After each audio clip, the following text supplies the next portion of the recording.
नमस्कार दोस्तों, मैं शिव प्रताप सिंह आप सभी लोगों का स्वागत करता हूं आपके अपने YouTube channel learn with SSC पे। दोस्तों, आज हम बात करने वाले हैं NTPC math previous year questions, यानी पार्ट 2 है। एनटीपीसी मैथ प्रीवियस ईयर का मैंने एक पार्ट डाल चुके हैं, दूसरा पार्ट ही है। तो चलिए स्टार्ट करते हैं आज का ये सेशन। तो सबसे पहला क्वेश्चन आपके स्क्रीन के सामने है।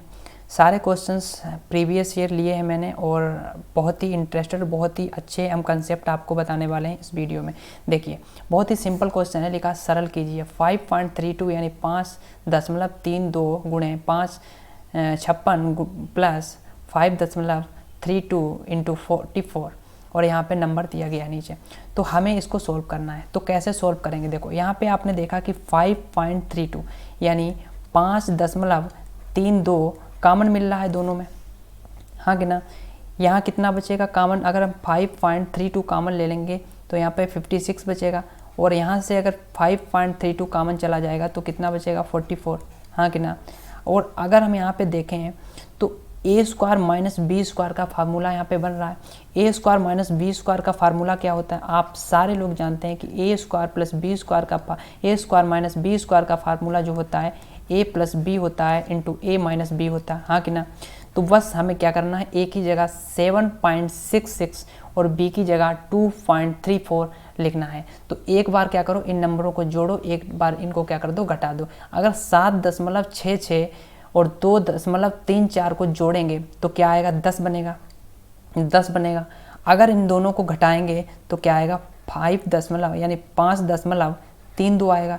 ऊपर नीचे 5.32 कट जाएगा और 56 और 44 कितना होता है? 100 होता है। और 100 में जब हम 10 से भाग लगाएंगे तो आंसर जो हमारा आएगा वो 10 बनेगा। इस क्वेश्चन का राइट आंसर बनेगा ऑप्शन नंबर वी।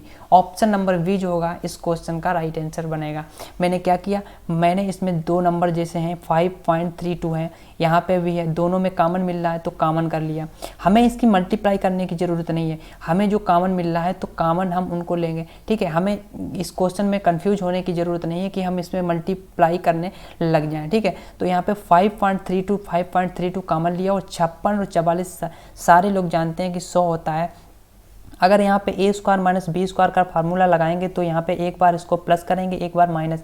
प्लस करने पे 10 मिला, माइनस करने पे 5.32 और ऊपर नीचे दोनों को हमने काट दिया। 56 44 100 होता है, 10 से भाग लगाया, 10 इस क्वेश्चन का राइट आंसर बनेगा। उम्मीद करता हूँ क्वेश्चन आपको समझ में आया होगा। तो अगले क्वेश्चन की ओर हम बढ़ेंगे। अगला क्वेश्चन है, यदि किसी विद्यालय में कुल विद्यार्थियों के 60% लड़के हों और लड़कियों की संख्या कितनी हो? 972 हो, तो उस विद्यालय में कुल कितने लड़के हैं?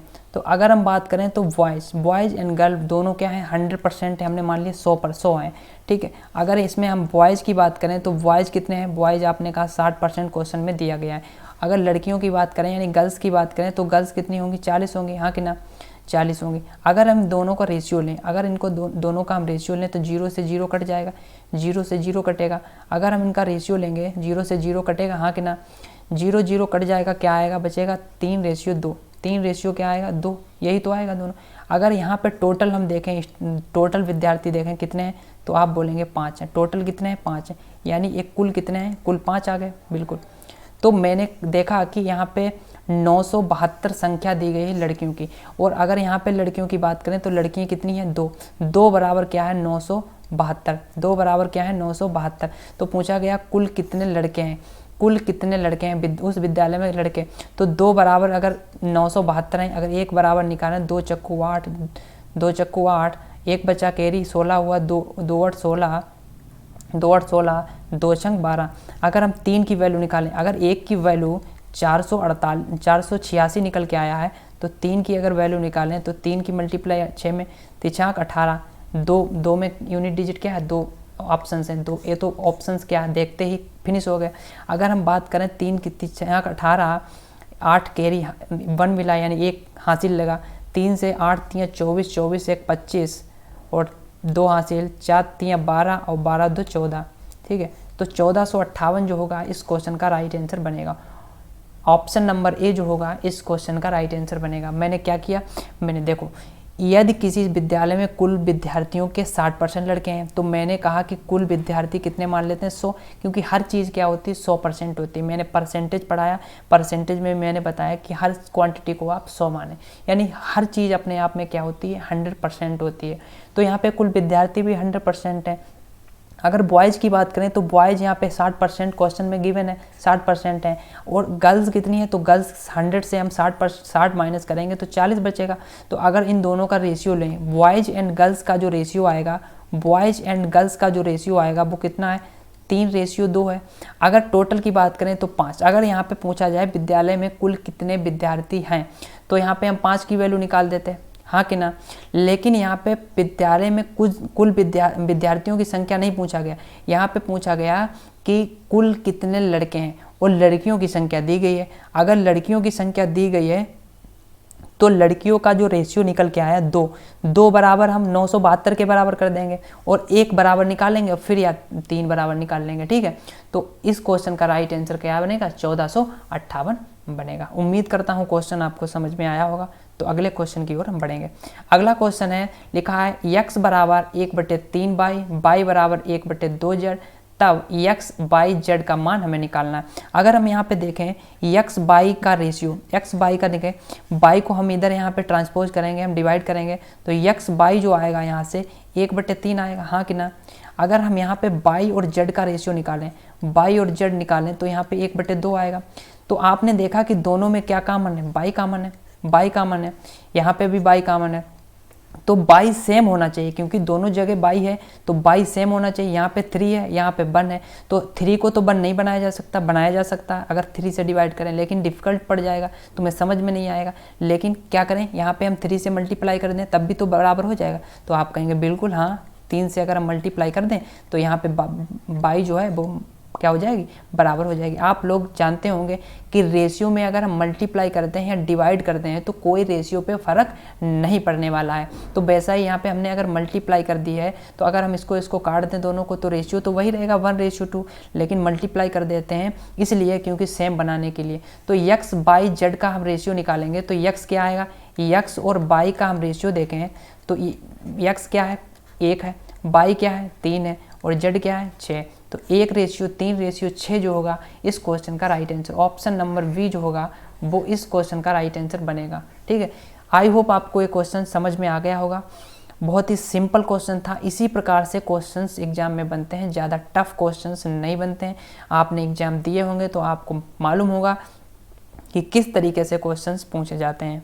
तो चलिए अगले क्वेश्चन की ओर बढ़ते हैं। अगला क्वेश्चन आपके स्क्रीन के सामने है। रूट लगा है, रूट के अंदर 4 है, 4 प्लस फिर रूट के अंदर रूट है 44 लिखा है, प्लस रूट के अंदर रूट लिखा है 10,000 लिखा है। अगर हम 10,000 देखें, गंदी नज़र से हम देखें 10,000 को, तो 10,000 जो है वो 100 का वर्ग है, 100 का वर्ग है। अगर हम रूट हटाएंगे, रूट का मतलब क्या होता है पहले यहाँ पे समझे। रूट का मतलब होता है, आपसे देखा जैसे हमने 4 लिख दिया, अब हम 4 यहाँ पे रूट का मतलब क्या होता है देखें। रूट का मतलब होता है पावर हाफ, पावर क्या होता है हाफ होता है। अगर 4 को क्या लिख सकते हैं 2 की पावर 2 लिख सकते हैं, बिल्कुल। अब रूट को हम हटा के इसको हम 1/2, इसका मतलब क्या होता है 1/2 यानी हाफ होता है। 2 से 2 कट जाएगा, यहाँ पे आंसर क्या निकल के आएगा 2 आएगा, हाँ कि ना। उसी प्रकार यहाँ पे क्या है, अगर हम 10,000 को क्या लिखें 100 की पावर 2 लिखेंगे और रूट को हटाएंगे 1/2 निकल के आएगा, तो 2 से 2 कट जाएगा यानी 100 आएगा। अगर इसका मतलब 100 है, इतने का मतलब क्या है 100 है, तो यहाँ पे हम 100 लिखेंगे, बिल्कुल 100 प्लस यहाँ पे क्या है 44 लिखा है ऑलरेडी, और फिर यहाँ पे क्या है रूट लगा, यही तो लिखा है। अब 44 और 100 कितना हुआ 144 हुआ, रूट के अंदर क्या होगा 144।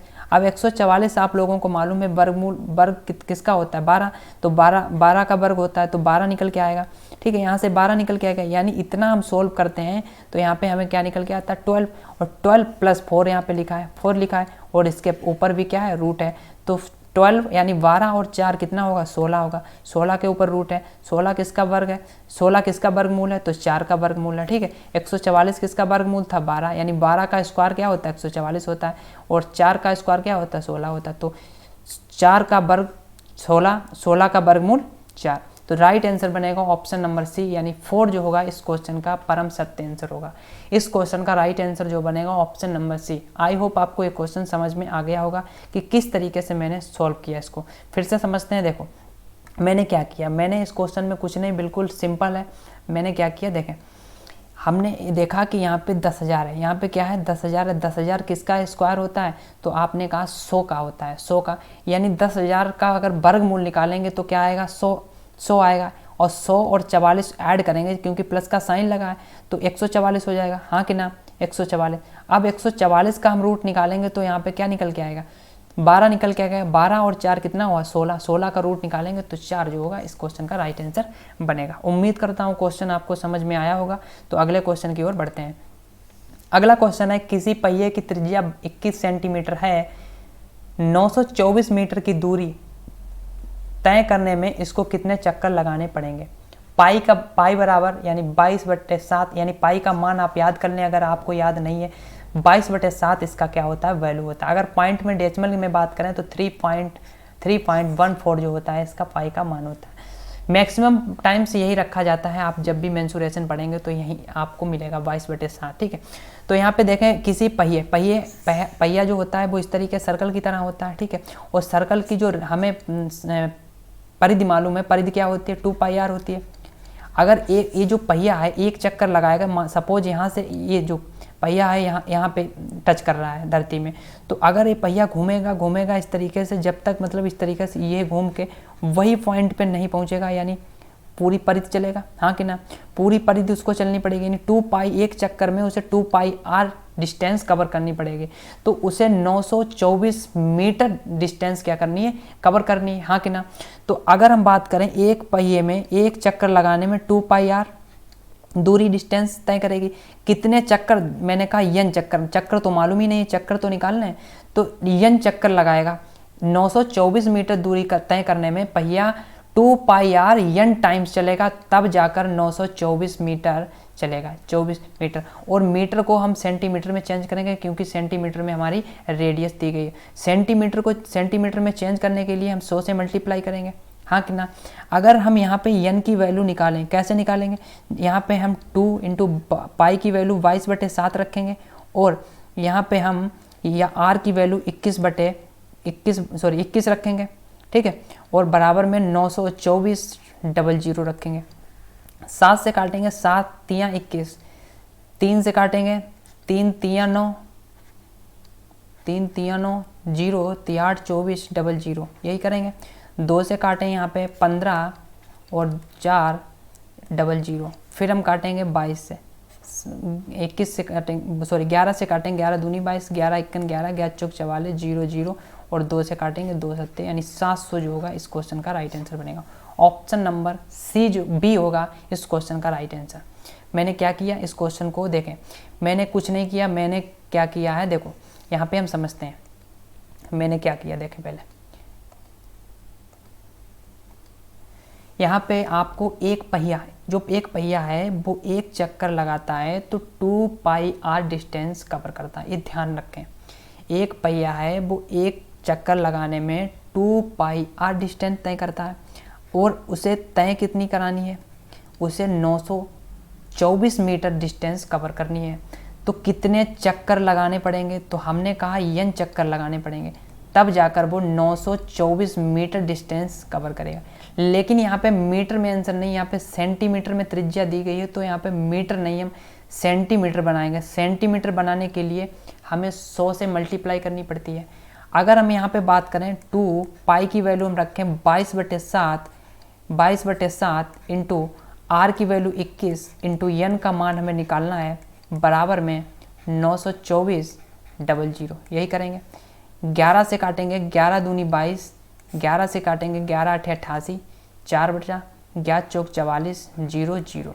अगर बात करें 7 से काटें, 7 तियाँ 21, 3 दूनी 6, 6 दूनी 12, 12 सत्ते 84, यानी यहाँ पे 700 जो होगा इस क्वेश्चन का राइट आंसर बनेगा, ऑप्शन नंबर बी। उम्मीद करता हूँ अब आपको समझ में क्वेश्चन आ गया होगा। बहुत ही प्यार से हम आपको क्वेश्चंस को समझाते हैं, क्योंकि आपको अगर एक बार कंसेप्ट समझ में आ गया कि किस तरीके से क्वेश्चंस आते हैं, किस तरीके से क्वेश्चन सोल्व किए जाते हैं, तो आप डेफिनेटली एग्जाम में अच्छे से सोल्व कर पाएंगे। क्योंकि अगर हम डायरेक्टली इसी तरीके से बता दें कि हाँ इसके बराबर ये है, इसके बराबर ये है और इसका आंसर ये बन जाएगा, तो आप समझ नहीं पाएंगे। और आप यहाँ तो क्वेश्चन बहुत सारे लोग रट लेते हैं कि हाँ पहिया आ गया, तो हर टाइप के क्वेश्चंस हम कराएंगे आपको, हर तरीके से आपको हम बेहतरीन कंटेंट प्रोवाइड करने की कोशिश करेंगे जो एग्ज़ाम में बनेगा। यानी एग्ज़ाम ओरिएंटेड चीज़ें ही पढ़ाएंगे, ऐसा नहीं कि आपको डिफ़िकल्ट पढ़ा दें और एग्ज़ाम में बिल्कुल आपको वैसा देखने को ना मिले। ठीक है, तो लास्ट तक वीडियो अगर मज़ा आ रहा है तो प्लीज़ इस वीडियो को ज़्यादा से ज़्यादा लोगों में शेयर करें और लाइक करना ना भूलें, लाइक करें। और अगर आप पहले व्यूअर हैं तो चैनल को सब्सक्राइब करना भी ना भूलें, क्योंकि इसी तरीके से एनटीपीसी का जब तक एग्ज़ाम नहीं होगा तब तक इसी तरीके से हम कंटिन्यू आपको एक मैथ का प्रैक्टिस सेट कराने वाले हैं। तो चलिए अगले क्वेश्चन की ओर बढ़ते हैं। अगला क्वेश्चन आपके स्क्रीन के सामने लिखा है, यदि रूट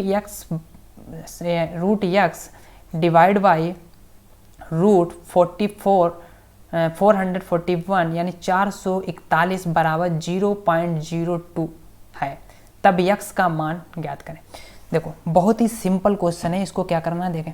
यहाँ पे क्या लिखा है, रूट एक्स लिखा है।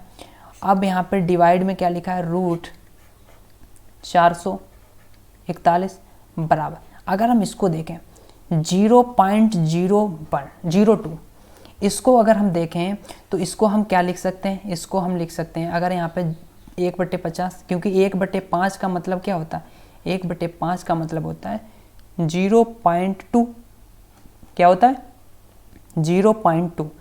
अब जब हम 10 से भाग लगाएंगे तो 0.02 बनेगा, यानी ये जो लिखा है 0.02 वो 1/50 लिखा है, हाँ कि ना।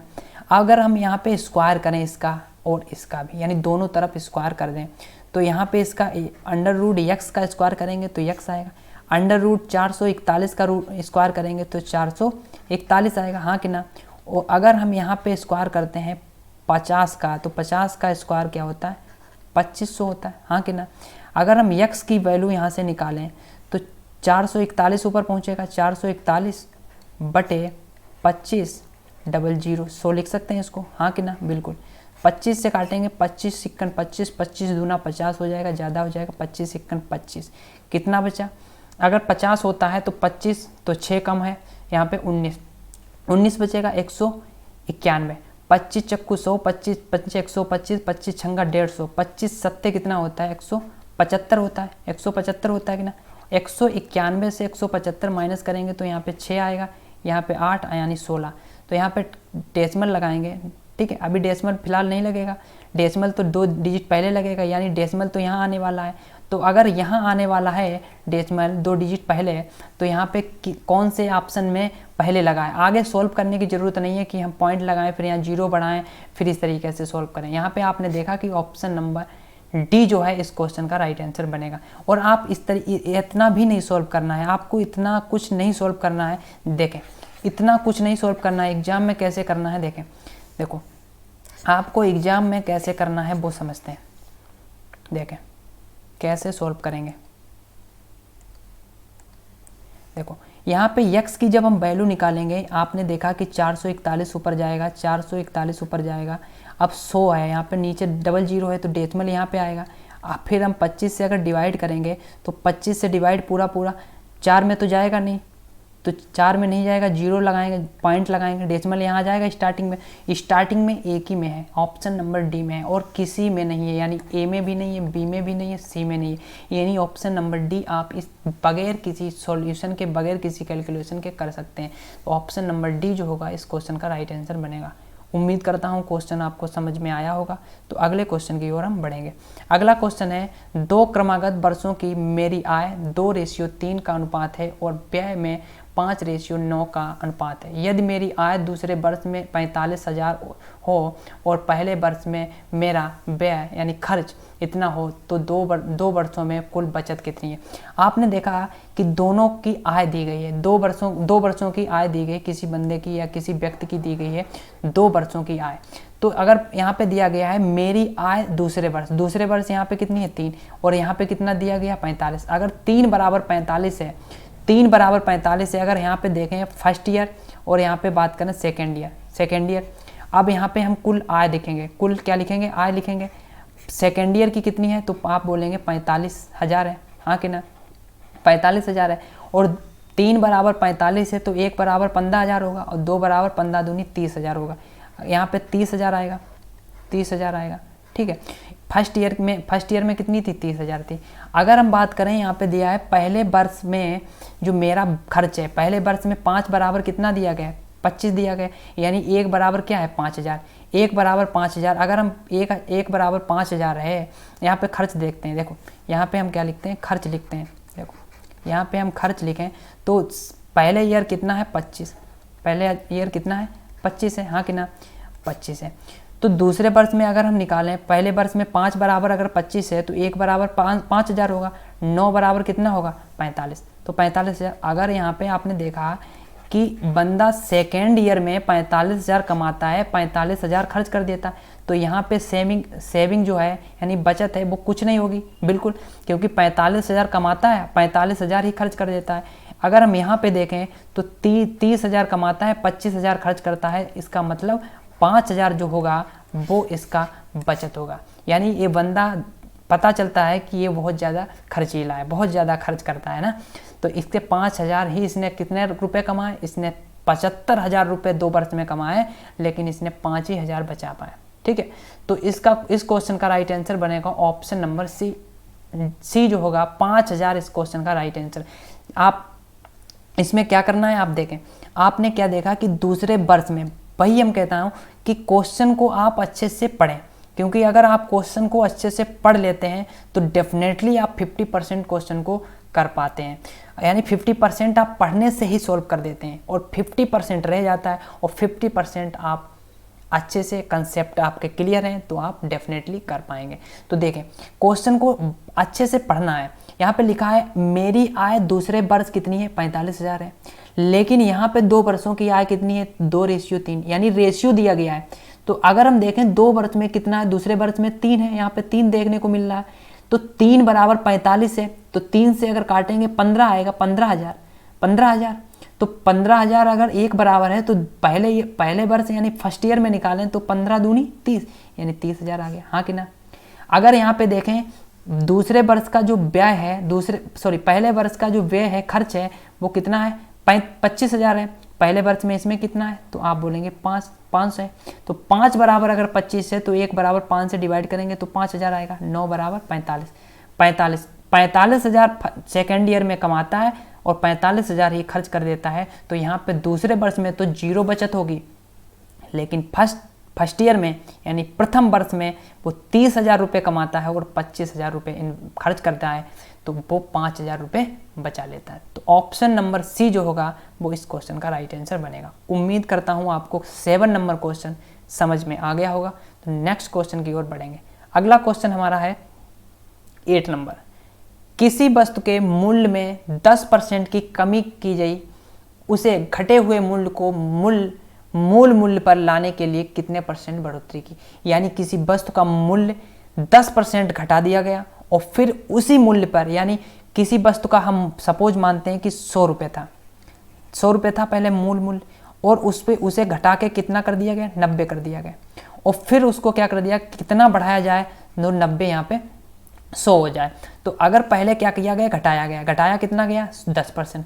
10% की फ्रैक्शन वैल्यू अगर देखें तो 1/10 होता, घटाया गया तो माइनस का साइन, और जब इसी वस्तु को क्या किया जाएगा, बढ़ाया जाए, कितना बढ़ाया जाए कि वो 100 हो जाए फिर से।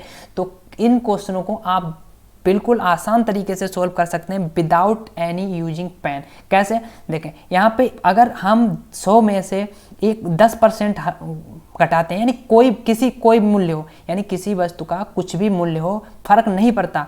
यहाँ पे देखा कि 10% घटाया गया तो 1/10 फ्रैक्शन हुई, घटाया गया तो माइनस।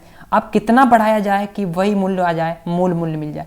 तो हम क्या करेंगे, 10 से क्या करेंगे, माइनस का साइन लगाया है मैंने क्योंकि घटा है, तो 10 से 1 माइनस किया, माइनस होगा तो नीचे क्या आएगा, 9, ऊपर तो 1 ही रहेगा।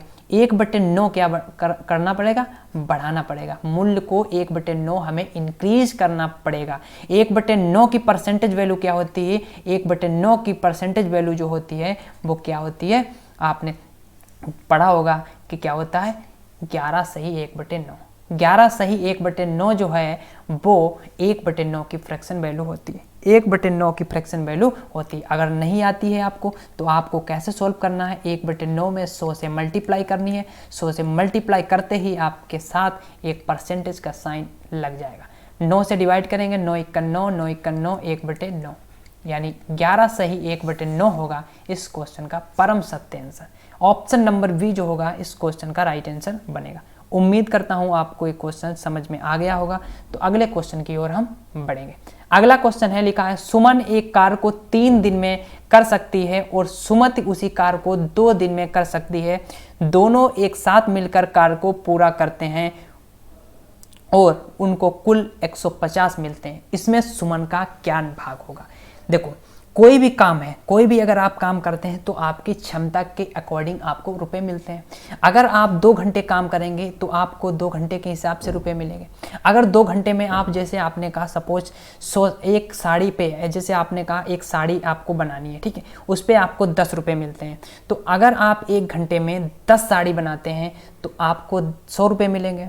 अगर एक दूसरा बंदा है वो 20 साड़ी बनाता है तो उसको 200 रुपये मिलेंगे। इसका मतलब ये इसकी कैपेसिटी पर डिपेंड करता है कि उसकी कैपेसिटी कितनी है।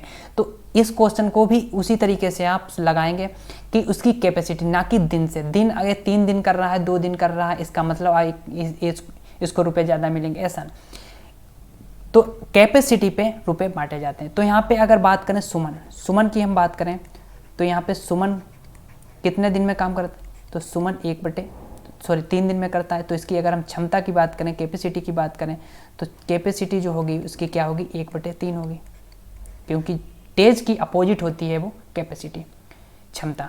अगर हम बात करें सुमत 2 दिन में करती है, तो अगर इसकी कैपेसिटी की बात करें तो इसकी 1/2 होगी। दोनों में एलसीएम 6 से दोनों में मल्टीप्लाई कर देंगे, यानी 2:3 जो होगी इसकी कैपेसिटी, 2:3 जो होगी इसकी कैपेसिटी आएगी, यानी क्षमता आएगी। और क्षमता के अकॉर्डिंग ही हम पैसे को डिवाइड करते हैं। यानी 2 और 3 दोनों को 5 रुपये मिलते हैं, लेकिन क्वेश्चन में कितने मिल रहे हैं? क्वेश्चन में तो 5 नहीं मिल रहे हैं। कितना मिल रहा है? 30 गुना मिल रहे हैं। कितना मिल रहे हैं? 30 टाइम्स मिल रहे हैं, यानी 30 गुने रुपये मिल रहे हैं। तो इसमें पूछा गया है सुमन, यानी सुमन कितना है? 2 का 30 गुना अगर हम कर दें, 2 का 30 गुना कर दें तो 60 जो होगा, 60 रुपये मिलेंगे सुमन को। यानी ऑप्शन नंबर बी जो होगा इस क्वेश्चन का राइट आंसर बनेगा। मैंने क्या कहा? ऐसे क्वेश्चंस को कैसे सोल्व करते हैं? ऐसे क्वेश्चंस को कैपेसिटी के अकॉर्डिंग रुपए हम बांटे जाते हैं। यानी कैपेसिटी जिसकी ज़्यादा होगी उसको उतने रुपए ज़्यादा मिलेंगे, जिसकी कैपेसिटी कम होगी उसको रुपए कम मिलेंगे। यहाँ पे आप अगर डेज को देख के अंदाज़ा लगाएंगे कि हाँ, डेज अगर जो ज़्यादा दिन काम करता है उसको ज़्यादा रुपये मिलेंगे, जो ज़्यादा कम दिन काम करता है उसको कम मिलेंगे, ऐसा कुछ नहीं। डिपेंड करता है कि कैपेसिटी आपकी क्या है। कैपेसिटी के अकॉर्डिंग ही पैसे को डिवाइड किया जाता है। तो यहाँ पे सुमन जो है वो 2 रुपये कमाती हैं और सुमत जो है वो 3 रुपये, यानी कैपेसिटी किसकी ज़्यादा है? सुमत की। तो सुमत ज़्यादा रुपये यहाँ पे कमाती हैं। यानी ये जो सुमन है, सुमन ने 60 रुपये कमाए। तो अगर पूछा जाए आपसे सुमत कितना कमाती है तो सुमत 90 रुपये कमाएंगे। ठीक, तो ऑप्शन नंबर बी इस क्वेश्चन का राइट आंसर बनेगा। अगली क्वेश्चन की ओर हम बढ़ेंगे। अगला क्वेश्चन है, आपके सामने लिखा है सरल कीजिए 5/3 गुणे 17/5 का 7/51 माइनस 1/3, 2/9 गुणे 28/5 का 5/7 माइनस 2/3। तो इन क्वेश्चनों को आपको कैसे सोल्व करना है? जब एक का लगा होता है ना, तो इनको पहले सोल्व किया जाता है दोनों को। ठीक है, ऐसा मत करना कि इनको सोल्व कर लें, क्योंकि ये बहुत ईजी है, तो आप कैसे भी सोल्व करें तो एक सोल्व हो जाएगा। आपसे मिस्टेक बहुत कम चांसेज हैं आपसे मिस्टेक हो। लेकिन अगर थोड़ा टफ अगर क्वेश्चन इसी तरीके से आ जाए, का आ जाए, ऑफ, इंग्लिश में ऑफ आता है, तो यहाँ पे कन्फ्यूजन हो जाता है लड़कों को और सॉल्व करने में वो गलत कर जाते हैं, आंसर उनका मैच नहीं करता है। तो आपको कैसे सॉल्व करना है? तो आपको देखो कैसे सॉल्व करना है। आप तो इस क्वेश्चन को कैसे भी, लेकिन इन दोनों को पहले सॉल्व करो। 5/3 ऐसे ही लिखा रहने दो, 17/5। का मतलब होता है गुणा का साइन, यानी मल्टीपल का साइन बटे 51। इन दोनों को सबसे पहले हम सॉल्व करेंगे, इन दोनों को सबसे पहले सॉल्व करेंगे। 17 तिया 51। ठीक है, अब तो इसको भी सॉल्व कर सकते हैं। ठीक है, यहाँ पे 5 से 5 भी काट सकते हैं, 3 तिया 9। देखो यहाँ पे इसको हम डिवाइड में सॉल्व करेंगे। 2/9 गुणे 28/5 का 5/7 माइनस 2/3। तो इसको 7 चौके 28, 5 से 5 कट गया। यहाँ पे क्या बचा? 4 दूनी 8/9, यहाँ पे 2/3। यहाँ पे क्या बचेगा? 7 ऊपर बचेगा, ऊपर 7/9। अगर इसको हम 9 बनाएं, इसको भी, इसका भी डिनोमिनेटर अगर 9 बनाएं तो 3 से मल्टीप्लाई दोनों में कर दें, तो 3 ऊपर आ जाएगा, नीचे 9 हो जाएगा, हाँ कि ना, बिल्कुल। अगर हम यहाँ पे देखें, यहाँ पे क्या बचा है, 4 दूनी 8, यहाँ पे 8 बचा बटे नीचे 9। अगर यहाँ पे 9 बनाए तो 3 की मल्टीप्लाई ऊपर नीचे, 3 दूनी 6, नीचे 9। अगर हम देखें एलसीएम दोनों में क्या है, सेम है, तो कट जाएंगे एलसीएम, बिल्कुल। ऊपर क्या बचेगा, 7 माइनस 3 कितना बचा, 4। नीचे क्या बचा, 8 माइनस 6 बचा 2, 2 से भाग लगाएंगे तो आंसर आएगा 2। इस क्वेश्चन का right answer option number C जो होगा परम सत्य आंसर, ऑप्शन नंबर सी जो होगा इस क्वेश्चन का राइट आंसर बनेगा। उम्मीद करता हूँ क्वेश्चन आपको समझ में आ गया होगा। तो अगले क्वेश्चन की ओर बढ़ेंगे। अगला क्वेश्चन है, दो संख्याओं का लासा 495 तथा मासा 5 है, यदि उन संख्याओं का योग 100 है तो उनका अंतर है। मासा क्या होता है, मासा एक ऐसा नंबर होता है जो दो नंबरों में मतलब दोनों में फैक्टर कॉमन हो। तो अगर हम दोनों संख्याओं को माने, यानी फर्स्ट संख्या सेकंड संख्या दोनों संख्या माने, तो मासा के अकॉर्डिंग हम मानते हैं। मासा अगर 5 दिया गया है इसमें, तो डिफरेंट वेरिएबल हम डालेंगे, यानी 5x यानी 5y। दोनों का अगर मासा निकालें तो 5 ही अभी भी मिल रहा है। अगर दोनों का लासा निकालें, लासा की अगर बात करें तो लासा यहाँ से निकल के आएगा, दोनों का लासा 5 कॉमन है और x y जो अगर कॉमन नहीं है वो भी साथ में होता है, ठीक है। तो लासा आ गया, लासा कितना है 495, लासा क्या है 400। जैसे मैंने आपसे कहा कि 6 और 9 में मासा क्या है, तो आप मासा देखेंगे इसको 3 गुणे 2, इसमें इसको लिखेंगे 3 गुणे 3। अगर इसका एचसीएफ निकालना हो आपको, एचसीएफ तो आप कहेंगे इन दोनों में कॉमन क्या है, 3 ही कॉमन है, क्योंकि 3 3 मिल रहा। अगर यहाँ पे 3 है, दूसरा यहाँ पे 3 है नहीं, यहाँ पे 2 है, यहाँ पे है नहीं, तो मासा तो 3 होगा। लेकिन अगर आपसे पूछा जाए कि एलसीएम क्या होगा, तो आप एलसीएम क्या बोलेंगे, 3 अगर यहाँ पे कॉमन है, यहाँ पे भी कॉमन है, तो 3 तो लेंगे। यहाँ पे दूसरा 3 है लेकिन यहाँ पे नहीं है, तो 3 वो भी लेंगे। यहाँ पे 2 है, यहाँ पे 2 नहीं है, तो 2 वो भी लेंगे। यानी अगर हम इसके बात करें यहाँ पे एलसीएम की, 3 3 9, 9 दूनी 18, 18 इसका क्या बनेगा, एलसीएम। उसी प्रकार यहाँ पे हमें सॉल्व करना है। अगर यहाँ पे एक्स बाई की बात करें तो एक्स बाई क्या निकल के आएगा, 5 से काटेंगे 5 नेम 45, 5 नेम 45।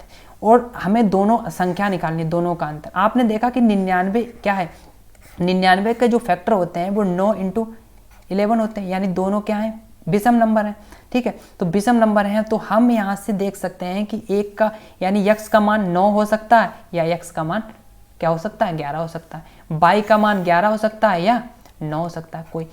लेकिन यहाँ पे आप कुछ भी रख दें, ठीक है, दोनों में अगर हम x का मान 9 रख दें, y का मान 11 रख दें, तो भी नंबर सेम आंसर सेम आएगा। अगर y का मान 9 रखते हैं, x का मान 11 रख दें, तो भी नंबर सेम आएगा। लेकिन यहाँ पे ऐसा होगा कि ये नंबर बड़ा होगा।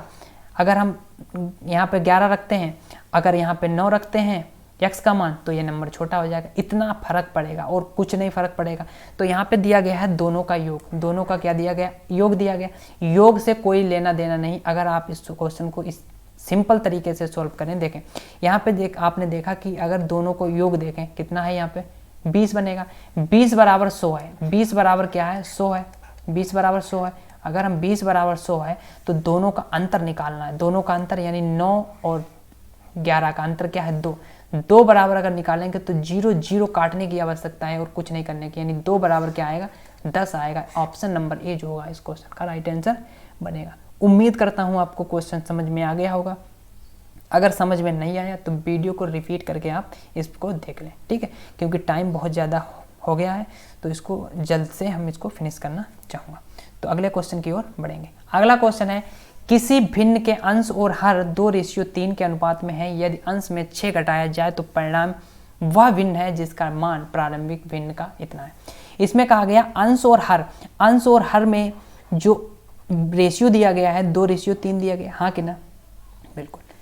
कहा गया कि अंश में अगर 6 घटा दिया जाए तो परिणाम वह भिन्न है, यानी वह भिन्न कौन सी, ए भिन्न, जिसका मान प्रारंभिक भिन्न का इतना है। अगर इसका भिन्न इतना मिल रहा है यानी 2/3 मिल रहा है, उसका भी 2/3 प्रारंभिक भिन्न का हो रहा है, इसका मतलब जो रिजल्ट आ रहा है वो 4/9 आ रहा है, हाँ कि ना।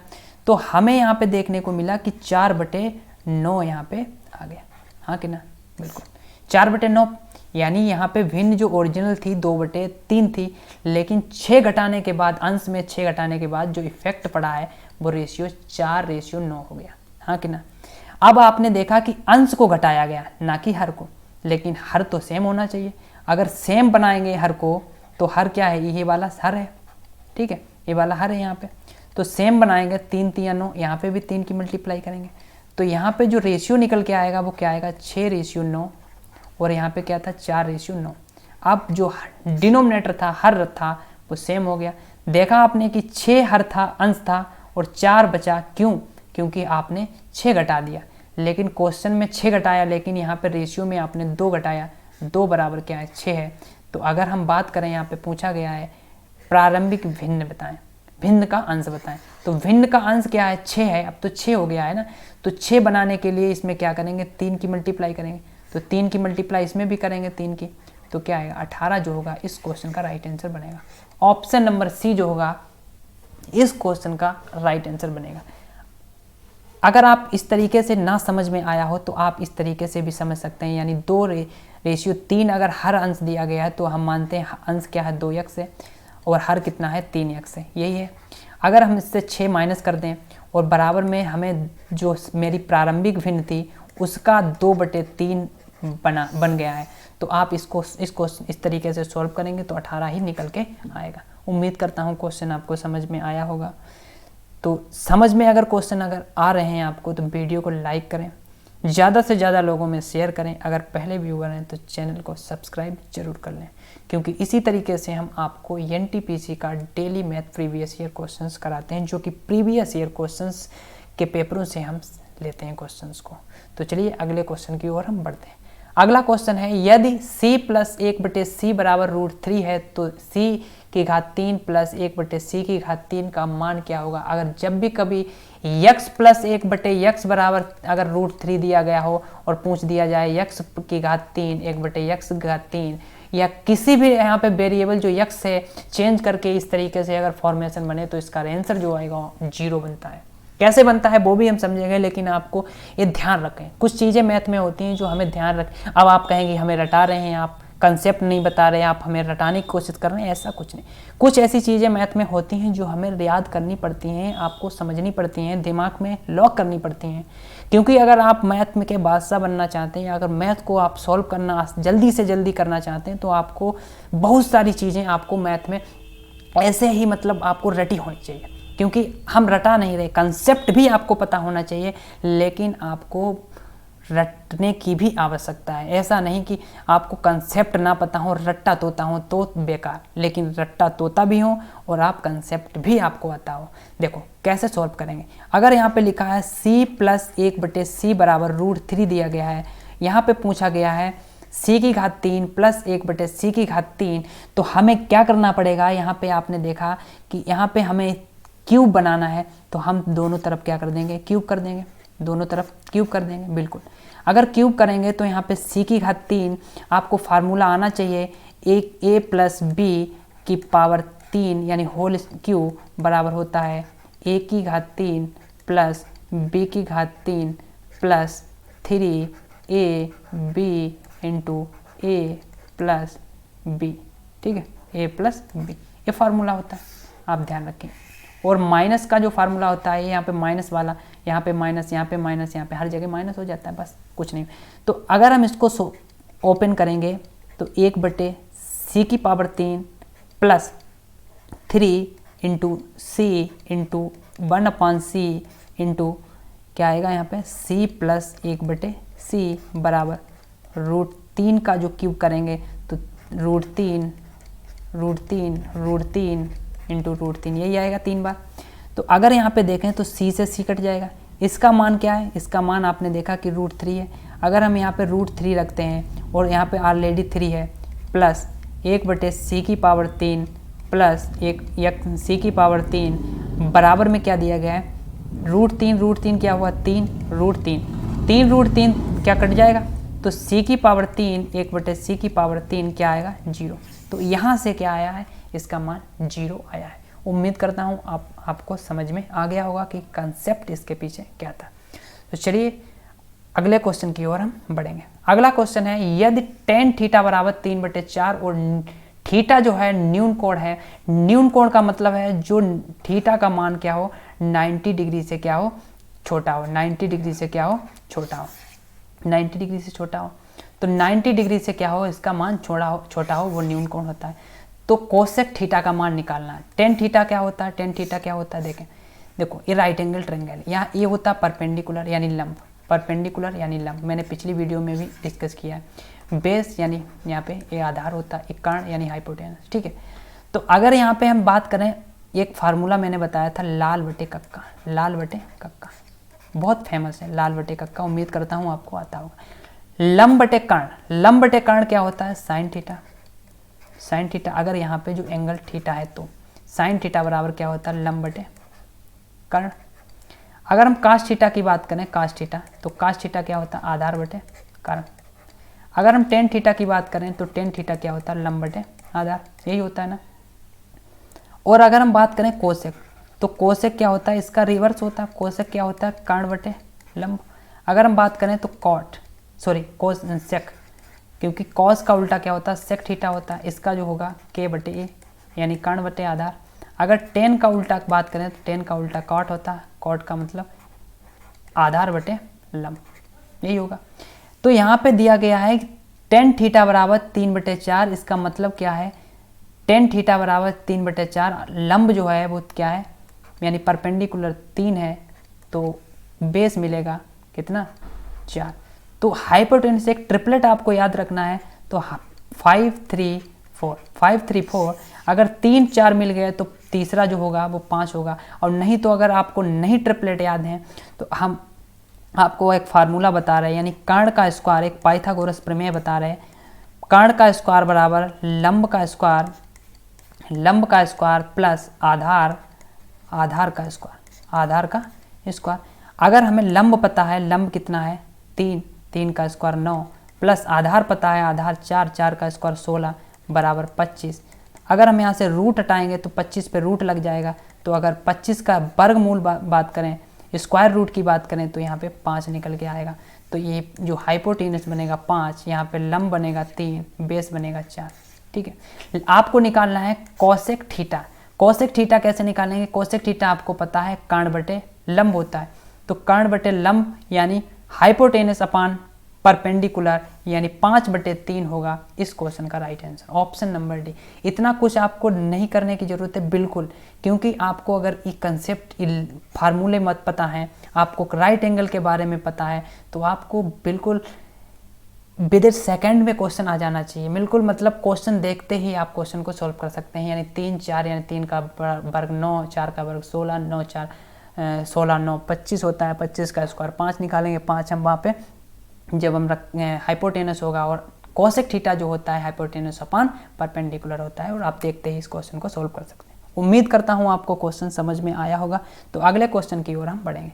अगला क्वेश्चन आपके स्क्रीन के सामने लिखा है 15 नंबर, दो संख्याओं का लासा उनके मासा का 20 गुना है, उनके मासा और लासा का योग अगर 2520 है, यदि एक संख्या 480 है तो दूसरी संख्या ज्ञात करें। लासा और मासा, देखो लासा की अगर बात करें, लासा और मासा का हमें यहाँ पे रेशियो दिया गया है, ठीक है, रेशियो दिया गया लासा और मासा, ठीक है। मासा का 20 गुना है, तो मासा का अगर 20 गुना है, मासा क्या मान लेते हैं, क्योंकि लासा जो है मासा पे डिपेंड करता है, तो मासा अगर हम 20 मानते हैं, 1 मानते हैं, तो लासा क्या हो जाएगा 20 गुना हो जाएगा, यानी 20 हो जाएगा। रेशियो लासा और मासा का निकल के आएगा 20:1, हाँ कि ना।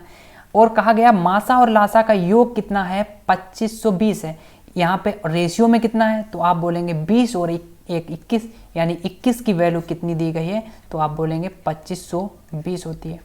अगर हम बात करें यहाँ पे 21 51 21, 21 51 21, 4 बचा 42 हुआ, 21 दूना 42, अगर 1 यूनिट की बात करें तो 120 हुआ, तो लासा कितना आएगा, लासा यहाँ पे निकल के आएगा 20 यूनिट की अगर हम वैल्यू निकालें, तो 20 यूनिट की वैल्यू निकालेंगे तो 2 गुना हो जाएगा 120 का, 240 और 1 जीरो चपकाएंगे यानी 2400, यानी 2400 जो आएगा क्या आएगा, लासा आएगा। और मासा की बात करें तो मासा 1 यूनिट की वैल्यू क्या होती है 120, यानी मासा जो आएगा वो क्या आएगा 120 आएगा।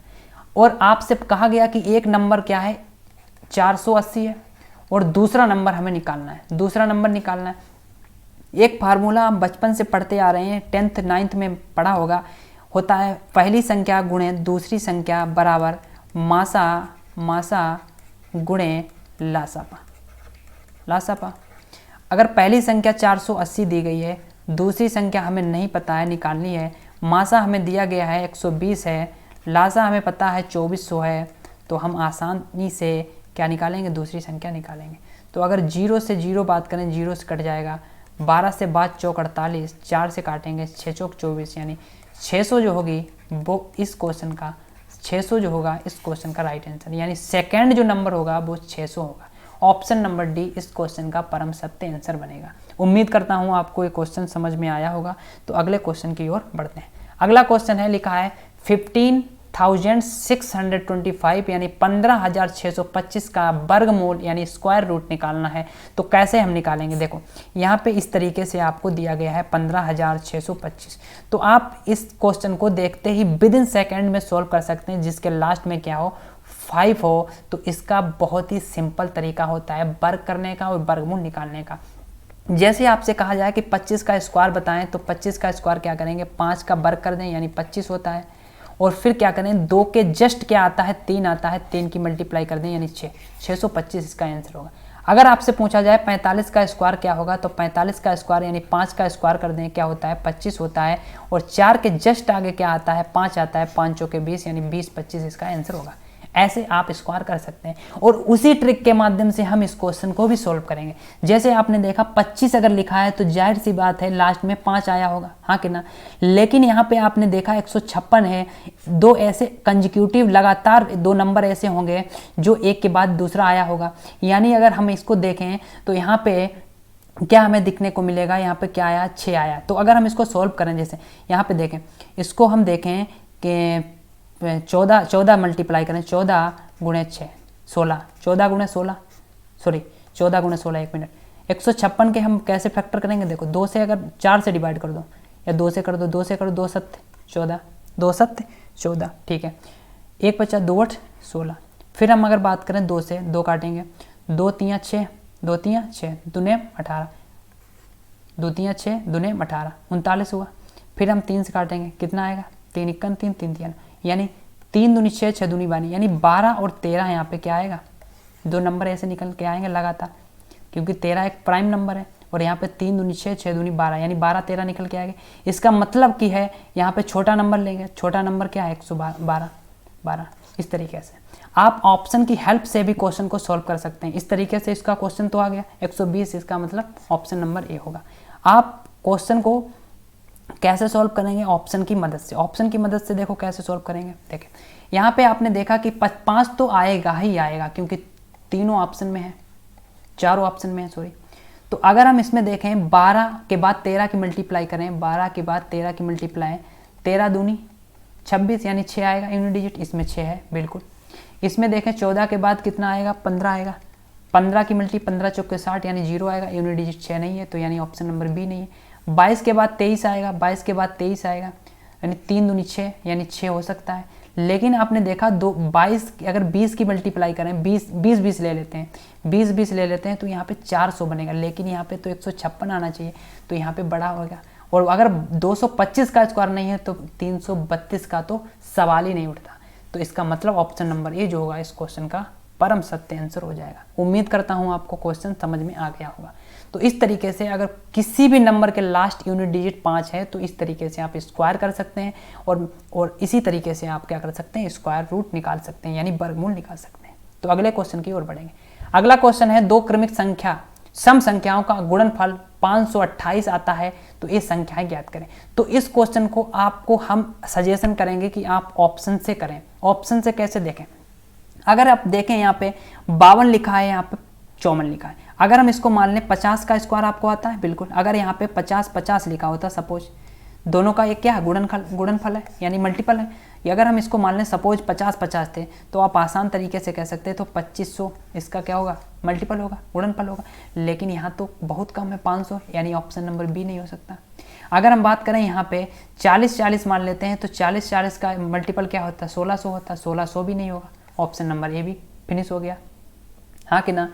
अगर हम यहाँ पे बात करें 30 मानते हैं तो यहाँ पे 900 आएगा, तो यहाँ पे भी नहीं।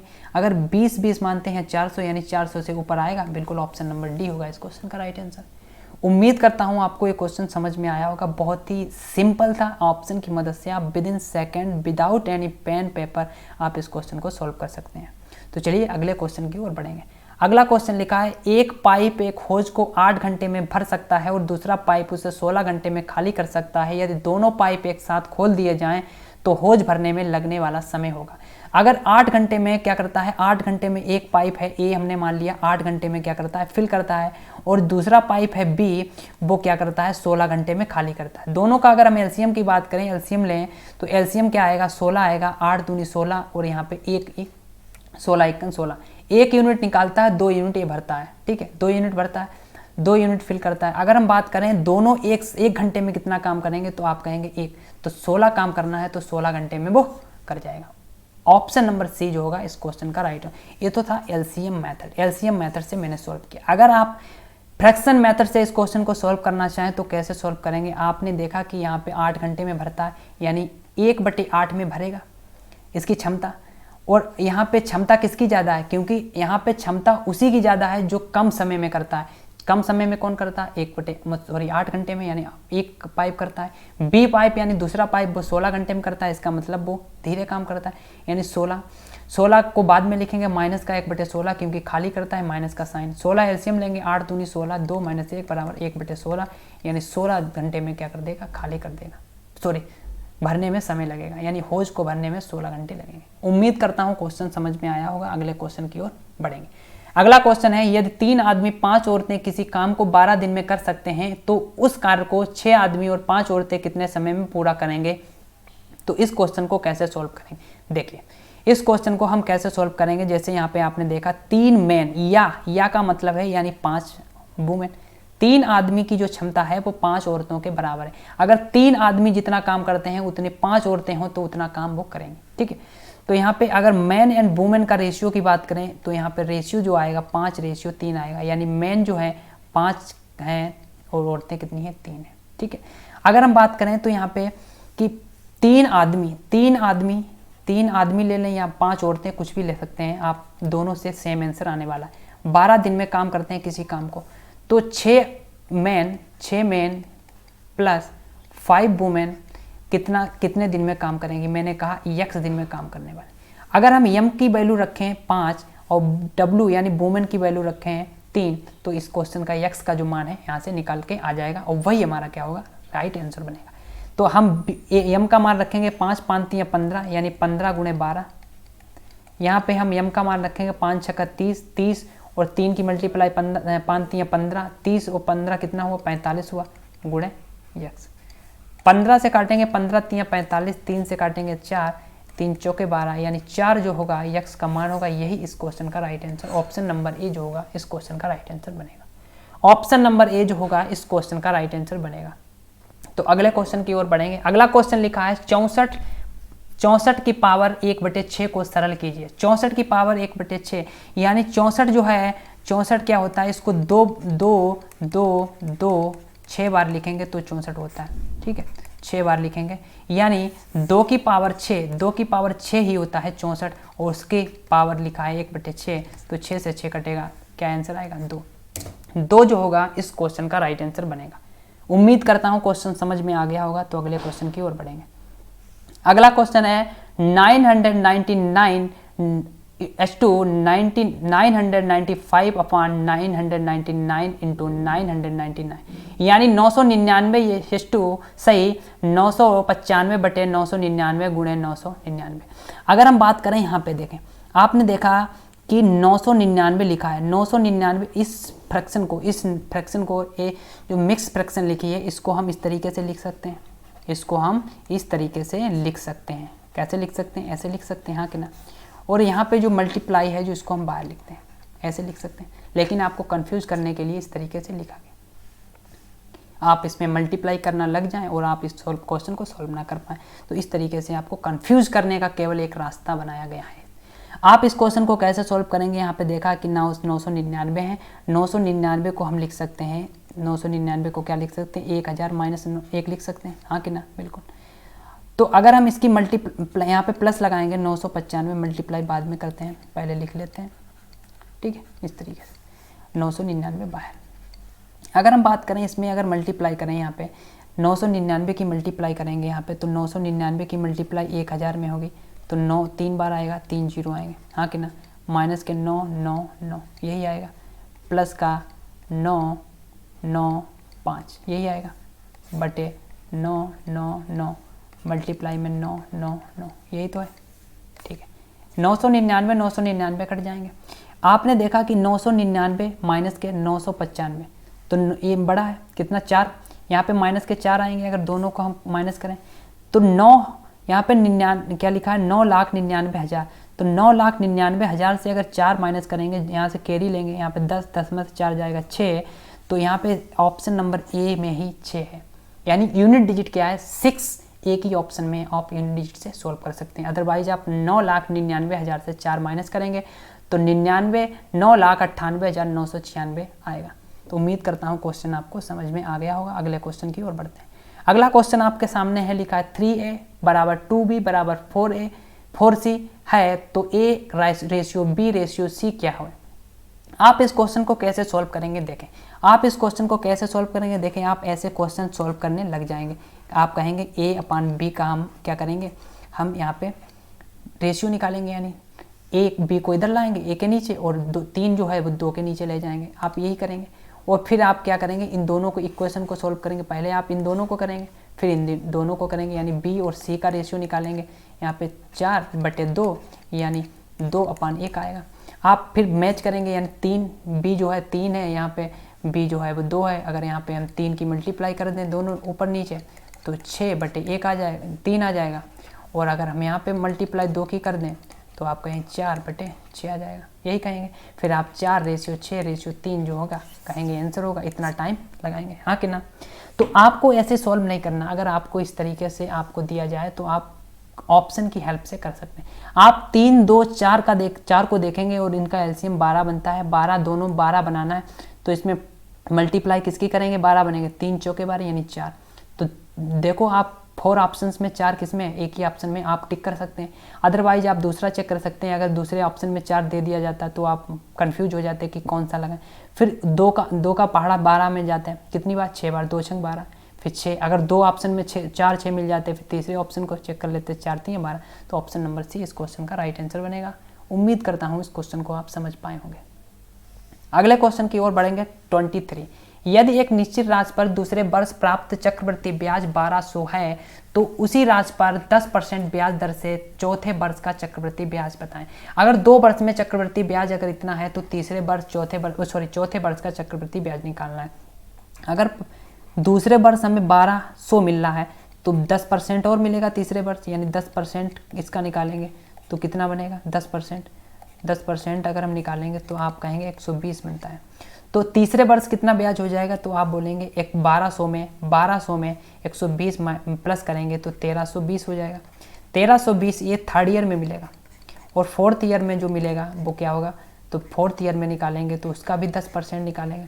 तो 0 से 0 क्या आएगा, 132। अगर 1320 में प्लस करेंगे तो क्या आएगा, 2 5 4 1 यानी 1452 इस क्वेश्चन का राइट आंसर बनेगा। Option number A. उम्मीद करता हूँ क्वेश्चन आपको समझ में आ गया होगा। तो अगले क्वेश्चन की ओर बढ़ते हैं। 24 नंबर क्वेश्चन लिखा है, काट 60 माइनस सेक 30। काट 60 की जो वैल्यू होती है वो क्या होती है, काट 60 की जो वैल्यू होती है 1/√3 होती है, माइनस सेक 30 की जो वैल्यू होती है वो 2 होती है। अगर हम इन दोनों को माइनस करेंगे, एलसीएम लेंगे √3, तो यहाँ पे देखेंगे √3 एलसीएम क्या लेंगे हम, √3। सेक 30 की वैल्यू जो होती है, सेक 30 की वैल्यू जो यहाँ पे होती है, क्योंकि कास का उल्टा होता है, कास 30 की वैल्यू जो होती है वो यहाँ पे क्या होती है, √3/2 होती है। तो इसका अपोजिट होगा सेक 30। सेक 30 की वैल्यू 2.30 होगी। जो मैंने यहाँ पे ये रखी वैल्यू है 2, वो कोसेक की रखती है, ठीक है, गलती से मिस्टेक हो गई। तो यहाँ पे क्या रखना है हमें, देखो यहाँ पे क्या रखना है, यहाँ पे रखना है आपको 2/√3। तो एलसीएम √3 होगा, और -1 माइनस का 2, यहाँ पे माइनस का 1/√3 आंसर हो जाएगा इस क्वेश्चन का। ऑप्शन नंबर बी इस क्वेश्चन का परम सत्य आंसर हो जाएगा। उम्मीद करता हूँ क्वेश्चन आपको समझ में आ रहे होंगे। अगर समझ में आ रहे हैं वीडियो, अगर आपको अच्छी लग रही हो तो लाइक करें, ज़्यादा से ज़्यादा लोगों में शेयर करें, और अगर आप पहले व्यूअर हैं हमारे इस चैनल पे तो लर्न विद एसएससी को चैनल सब्सक्राइब जरूर कर लें, क्योंकि इसी तरीके से हम प्रीवियस ईयर के क्वेश्चंस आपको डेली कराएंगे जब तक आपका एनटीपीसी का एग्ज़ाम नहीं हो जाता। 25 नंबर क्वेश्चन लिखा है, एक टैक्सी 90 किलोमीटर प्रति घंटा की रफ्तार से निश्चित दूरी की यात्रा 35 मिनट में पूरी करती है, तो उसी दूरी को 31 मिनट में पूरी करने के लिए अपनी गति में कितनी वृद्धि करनी पड़ेगी। ठीक है, आपको ये क्वेश्चन का आंसर निकालना है। यहाँ पे आपने देखा कि निश्चित दूरी, यानी दूरी क्या है, कांस्टेंट है। दूरी क्या है, कांस्टेंट है। अगर आप यहाँ पे देखें पहले कितने लग रहे थे टाइम, कितना पहले टाइम कितना लग रहा था 35, अब कितना लग रहा है 21, हाँ कि ना। आपने देखा कि रेशियो इसका निकालेंगे 7 3 21 7 5 35, यानी 5:3 जो है टाइम का रेशियो है, तो स्पीड का जो रेशियो आएगा 3 रेशियो क्या आएगा 5 आएगा। अगर पहले स्पीड कितनी दी गई थी तो आप कहेंगे 90, तो अपनी गति में कितनी वृद्धि करनी चाहिए, तो उसको अपनी वृद्धि में कितनी करनी चाहिए, क्योंकि इसने वृद्धि कितनी की है 3 बराबर, अगर कितना है 90 है तो 1 बराबर निकालेंगे तो आप बोलेंगे 30 3 90। यहाँ पे क्या है वृद्धि कितनी की, आप कहेंगे 2 यूनिट। 2 यूनिट की वैल्यू निकालनी है। 2 यूनिट की वैल्यू क्या होगी, 1 की यूनिट की वैल्यू 30 है तो 2 यूनिट की वैल्यू क्या आएगी 60 किलोमीटर प्रति घंटा की वृद्धि करनी पड़ेगी और 150 की स्पीड से उसको चलना पड़ेगा। ठीक है, अगर 21 मिनट में वही दूरी तय करनी पड़े तो उसको 150 किलोमीटर प्रति घंटा की रफ्तार से चलना पड़ेगा। ठीक है, तो आपको क्या करना है, टाइम का रेशियो निकालना। पहले टाइम ये लग रहा था फर्स्ट कंडीशन में, सेकंड कंडीशन में क्या लग रहा है, जब उसने स्पीड बढ़ा दी तो 21 मिनट लग रहा है।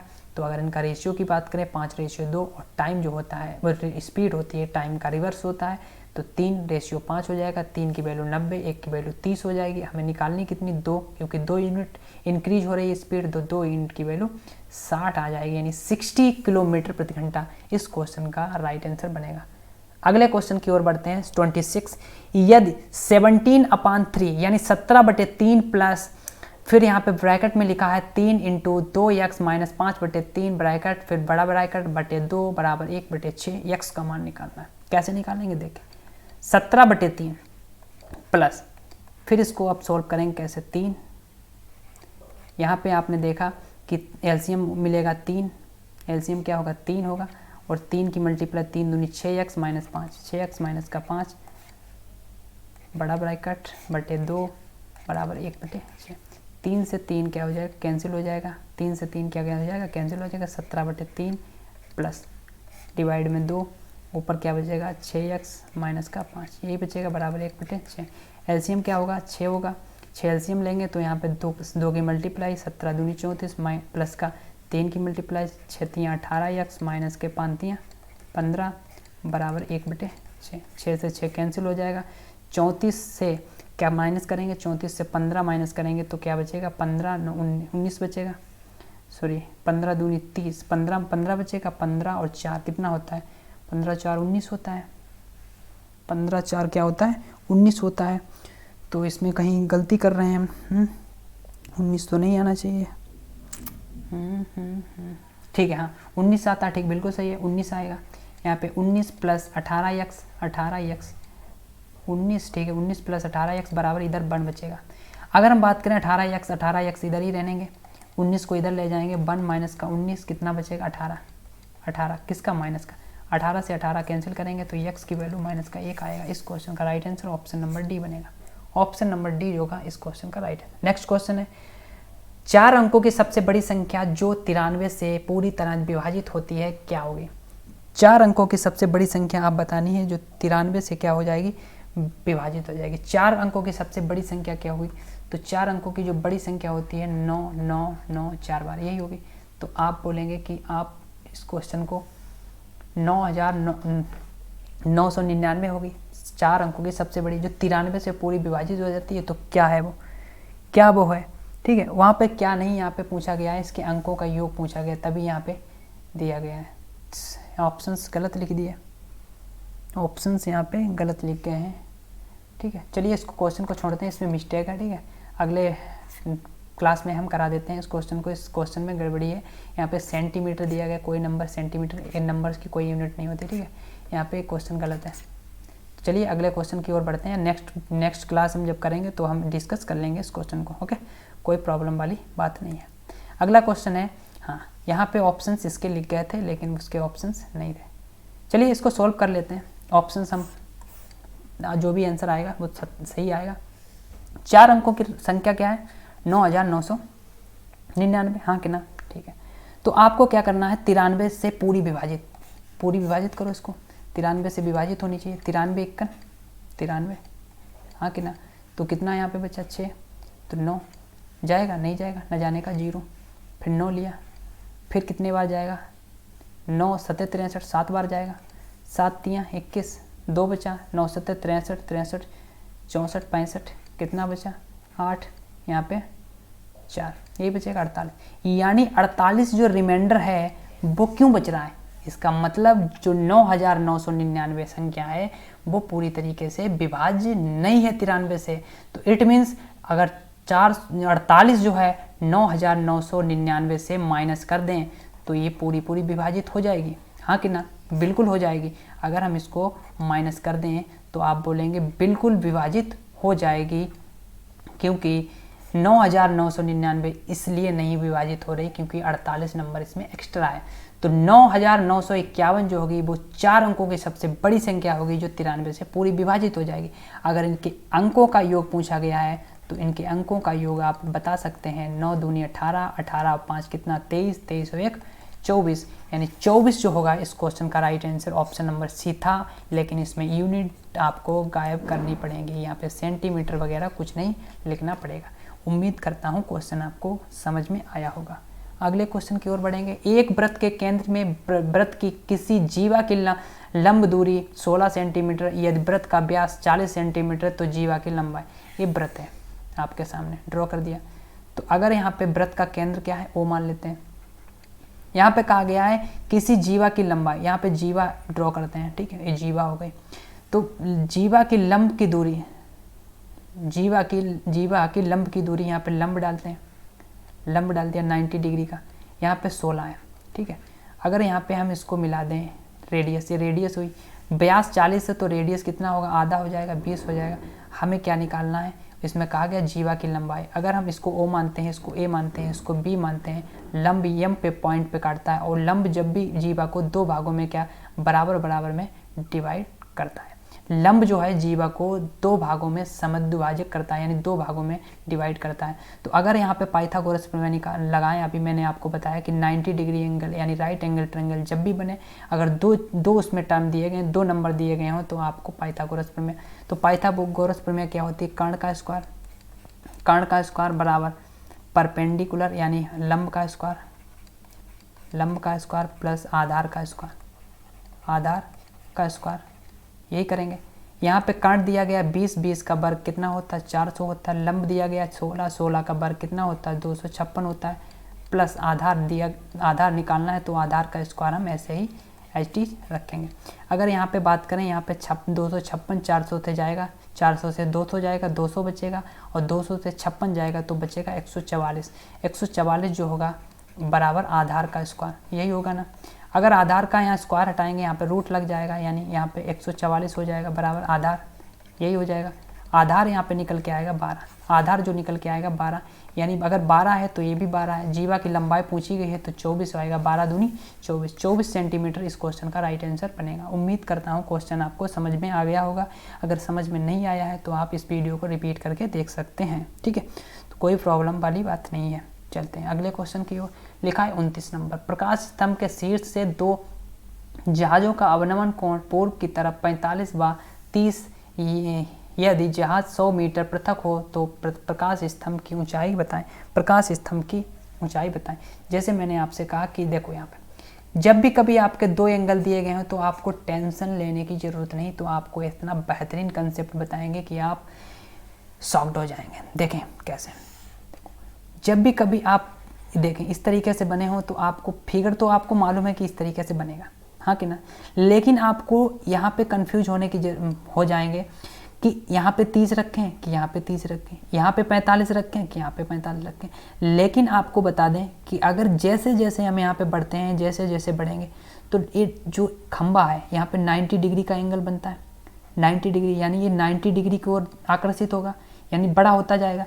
इसका मतलब यहाँ पे 30 था, यहाँ पे क्या हो गया 45, 30 था 45, यानी 45 बाद 30 जहाज की 100 मीटर पृथक होता है, यानी 100 जो दिया गया है वो क्या दिया गया, 100 यहाँ से यहाँ की दूरी दी गई, 100 क्या दी गई है, 100 जो है वो यहाँ की दूरी है, 100 मीटर जो है वो यहाँ की दूरी है।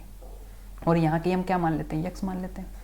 जब भी 45 बने, ये भी 45 क्योंकि ये 90 है, 45 और 45 के सामने 1 यूनिट होता है, इसके सामने 1 यूनिट होता है। तो अगर एक यूनिट इस तरीके से, अगर x से a भी है तो यहाँ भी x होगा, हाँ कि ना, x से भी होगी। अगर x है 45 के सामने भुजा x है तो 45 के सामने x होगा। अगर 1 मान लेते हैं तो इसको 1 मानेंगे, इस तरीके से लगा। चलो x से मानते हैं तो x ही से लगा देते हैं। अगर हम बात करें इसमें 10 30 लगाएंगे, 10 30, यहाँ पे 10 30 की हम बात करें तो लम क्या है x, आधार क्या है 100/100 प्लस x, यानी x प्लस 100, यही होगा। अगर इसकी बात करें 10 30 की वैल्यू क्या होती तो आप बोलेंगे 1/√3 होती, यहाँ पे x प्लस 100, यही होगा। अगर रूट की मल्टीप्लाई तिरछी कैंची मल्टीप्लाई कर दें तो यहाँ पे इसकी मल्टीप्लाई होगी x प्लस 100 बराबर x√3, यही होगा। 100 x की वैल्यू, x इधर ट्रांसपोज करेंगे, माइनस का x√3 आएगा, x माइनस 3 आएगा, बराबर क्या आएगा, माइनस का 100 पहुँचेगा। तो अगर यहाँ पे माइनस कॉमन ले लेते हैं, ठीक है, तो यहाँ पे क्या आएगा, √3 माइनस का 1 हो जाएगा, x कॉमन लेंगे बराबर 100 हो जाएगा। अगर हम यहाँ पे बात करें x की वैल्यू या 100/√3 माइनस का 1 आ जाएगा, ठीक है। तो अगर यहाँ पे आपने देखा कोई ऑप्शन मैच नहीं कर रहे तो आप क्या करेंगे, संयुग्मी से मल्टीप्लाई कर देंगे, √3 + 1 से मल्टीप्लाई ऊपर नीचे कर देंगे, ठीक है, इस तरीके से। यहाँ पे क्या बनेगा, a + b a - b, यानी √3 का होल स्क्वायर माइनस 1 का होल स्क्वायर माइनस 1 का होल स्क्वायर, यानी √3 का स्क्वायर 3, 1 का स्क्वायर -1, तो 3 में से 2 जाएगा, कितना बचेगा, 3 में से 1 जाएगा, 2 बचेगा, यहाँ से 2, तो 2 से अगर काटेंगे यानी 50 आ जाएगा। 50 √3 + 1 जो होगा इस क्वेश्चन का राइट आंसर बनेगा, option number D. Option number D जो होगा इस क्वेश्चन का राइट आंसर बनेगा। उम्मीद करता हूँ ये क्वेश्चन आपको समझ में आ गया होगा। चलिए अगले क्वेश्चन की ओर बढ़ते हैं। इस वीडियो का लास्ट क्वेश्चन है, लिखा है यदि संख्याएं 27, 25, 23, x + 2, x - 2, 17, 15 और 13 का समांतर माध्य 20 है तो x का मान बताएं। तो माध्य हमने पिछली वीडियो में बताया कि माध्य कैसे निकालते हैं। माध्य जो होता है, समांतर माध्य का फार्मूला क्या होता है, समांतर माध्य का फार्मूला होता है सम ऑफ ऑब्जर्वेशन यानी संख्याओं का योग, और नंबर ऑफ ऑब्जर्वेशन यानी कितनी संख्याएं हैं उनकी संख्या। तो यहाँ पे हम देखेंगे इन दोनों सबका योग, यानी 27 + 25 + 23 + x + 2 + x - 2 + 17 + 15 + 13, यही है। अगर हम इसको काउंट करें कितने नंबर हैं तो 1 2 3 4 5 6 7 8, तो 8 है। ऐसा नहीं, यहाँ पे आपने देखा कि x + 2 है तो इसको एक ही काउंट करेंगे, एक ही नंबर, इसको भी एक, ऐसा नहीं 2 यहाँ पे कर लें, यहाँ पे 2 नंबर, 2 नहीं, क्योंकि एक नंबर है, ठीक है। तो आप देखें यहाँ पे 27 लिखा है, यहाँ पे 25 लिखा है। अगर यहाँ पे हम देखें कि 2, देखो हम ऐड करने का तरीका बता रहे हैं, बेस्ट तरीका। यहाँ पे 2 अगर हम इसमें ऐड कर दें तो 25 हो जाएगा, यहाँ पे 25, यहाँ पे 25 या 75, यहाँ पे 75 इनका सम हो गया, हाँ कि ना, बिल्कुल।